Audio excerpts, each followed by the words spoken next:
Hi guys, it's Jamie. It's been a while since I've made a video of basically anything, and I've been modelling. I just haven't made videos. Now, the reason I'm making this video is I've decided to do a build of this 1 in 1000. It says clear, but it's not. It's translucent. Okay, and the reason I'm doing this video of this build, originally I was going to light this up, but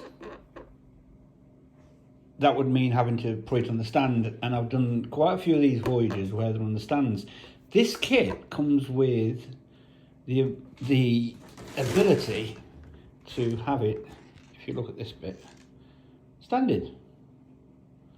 And I really didn't want to go through trying to work out, where I'm going to hide the wires, if I want to transfer it back and forth from the stand to the legs. So for this small one, plus the fact there's a lot more work in this because it's smaller and you've got to dull the lights right down. It's not going to be, it wouldn't be a lighting kit, it's just me fitting lights, and you have to transistor them all down, and it's a lot of work. And I just want to do a video of a straight build of this.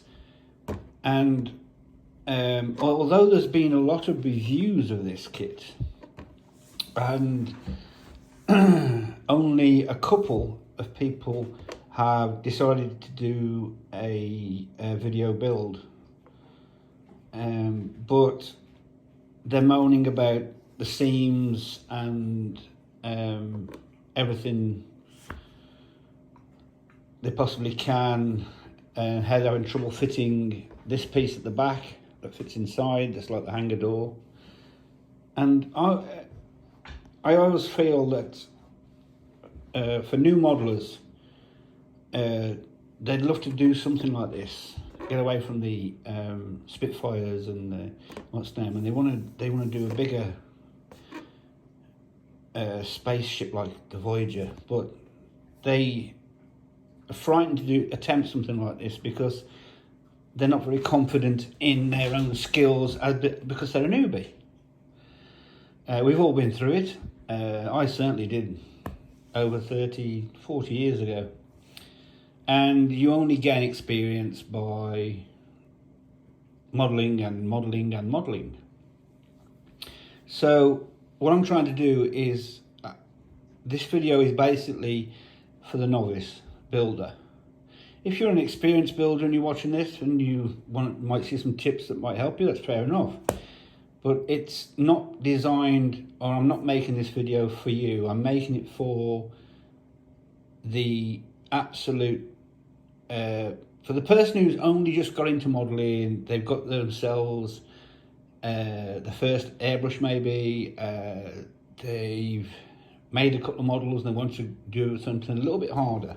Well, this is for them. So what I'm going to do is I'm going to start by running through, I'm not going to do a review of this kit because there's plenty of reviews. If you want to see what's in the kit, then look at the other videos because there's plenty of them.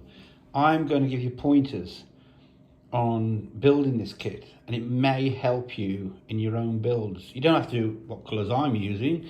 Use your own colours. Do it pink for all I care. But at the end of the day, it'll give you a nice looking kit, however you've painted it. The paint work's down to you. That's practice. That's,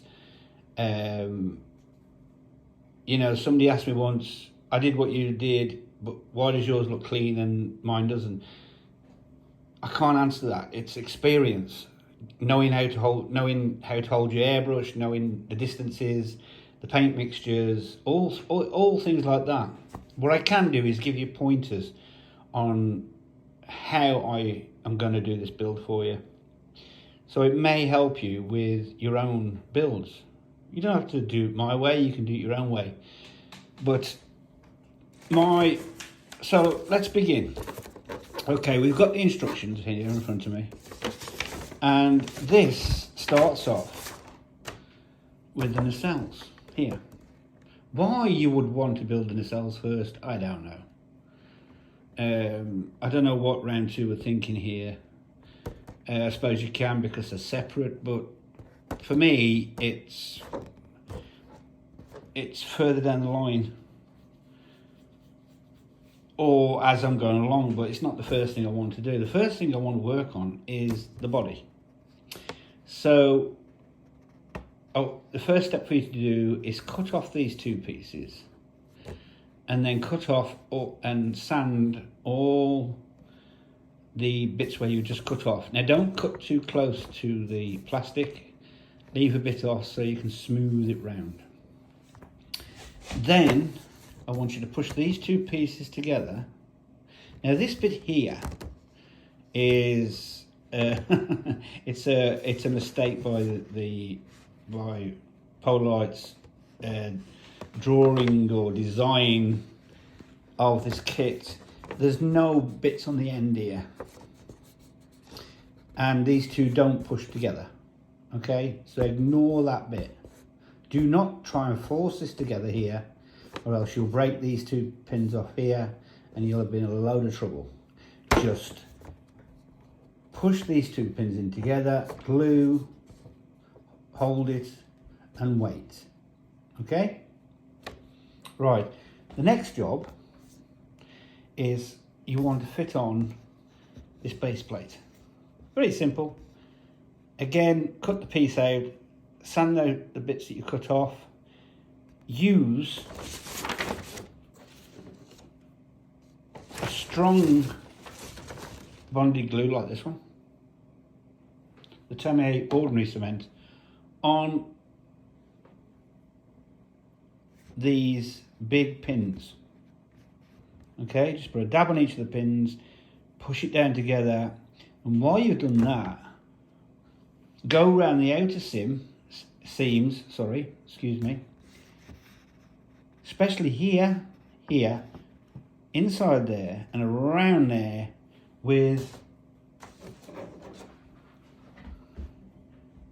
extra thin cement. It's a liquid based cement and it'll run all the way around, and it'll literally bond all this together. Because what you're going to do, you can have the nacelles, these pieces here, clip into here, but it's not going to be very good, and you don't want the nacelles to droop, so make sure that this is bonded pretty tight along here. On the original Rebel one, you had to fit these in as you were building. On this one you don't, which is quite good if you're new to building, and it's ideal. This is why I'm doing this, because this Voyager is really designed for a novice builder, and I want to help you do or have a really great build experience and not think, oh, that's too hard, can't do this. Okay, so basically what you've got to do is ignore you can follow the instructions, but the rule of thumb is, watch this video, see what I've done, see what I'm pointing out, and build it that way. It's going to be a lot easier for you. Now, when you've done this piece, glued these two together, and then you've glued this piece onto this bottom piece here, okay, you then need to fit this piece, which again, ignore this piece here, which I'll show you on the actual kit piece in a minute. It doesn't actually, it shows it joined together, but it's not, all right? So ignore that. Now this piece is important. It's got two nibs here that fit into these slots here, and a little bit of plastic on the back to balance it. Now if you stick that onto that and then try and fit this onto this, you can end up with it's not going to quite go in. This will be set, or if you push that in and try and wheeze that down on it, you're going to have also the glue popping out everywhere. So cut that piece off the actual sprue and then cut off these two nibs at the bottom. Okay, you'll be left with some nibs at the top here, just sand them down. And then stick this piece, number 14, onto the main bit here. There's a ridge groove here that slides into. So slide it in there and glue it on there with a bit of the old extra thin. And hold it for a couple of seconds till it goes off.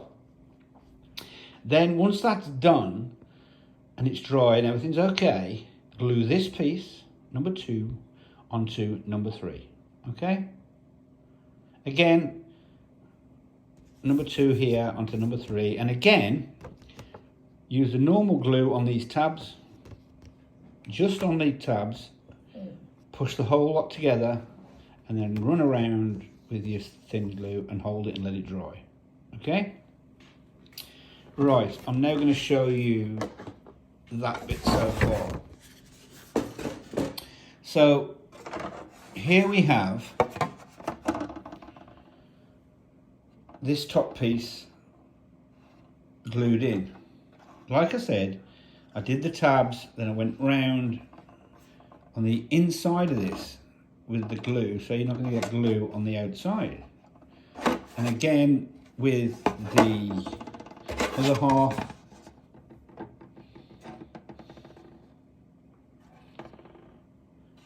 here, same thing on the tabs, and then run around the edge of the seam with thin glue, and then you're not going to have a seam to worry about.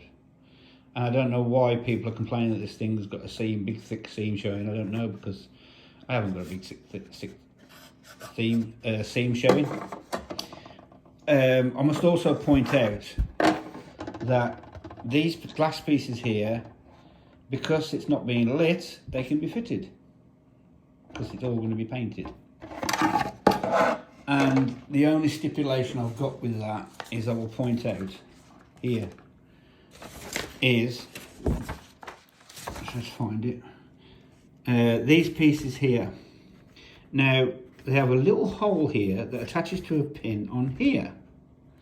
Okay, 102 on your clear piece, same as, now this hole here doesn't sort of fit over this pin here, and if you push it down on, you'll crack this clear piece here. So what you need to do is just take your X-Acto knife and make the hole a little bit bigger on the actual clear piece here, and then it'll slide on there perfect. And then you put a piece of, and you just use some Tamiya extra thin along there and along the bottom, and job done. Okay, I just wanted to clear that up with you. So here we have the, as I was pointing out, now here, as I said on the instructions, which are here, it's shown there's a bit this joins up together, okay, here, and that it's on there. But if you look, there is no piece. It's not broken off, it doesn't fit, because it doesn't exist. Because when you come to fit this piece on here, this slides into these here, and it attaches onto there, and the plastic piece they're talking about that joins the two together is actually in here. Okay, because when you've got that in, and then you've got this piece that goes in here, not a problem, but we'll come to that when we get to it. All right, so now the other bit I want to point out to you at the moment is actually on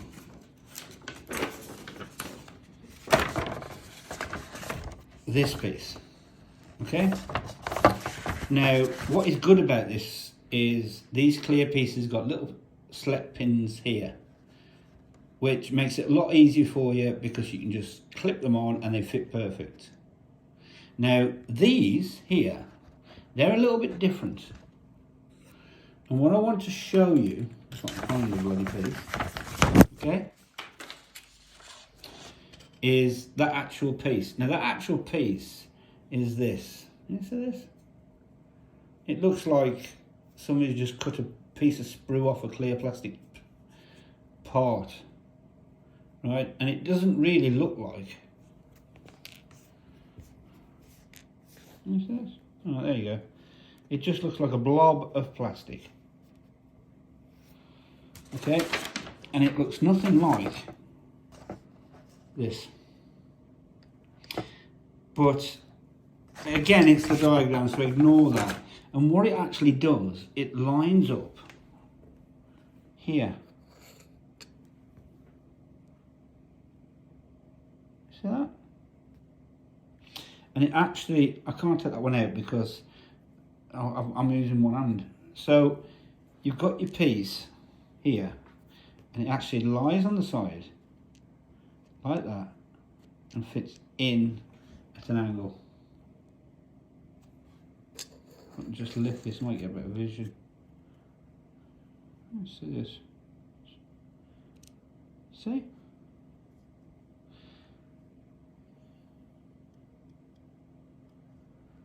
So it actually slips in there, and then the other piece goes on top, which would be there, and then you get the clear plastic coming through both these slots.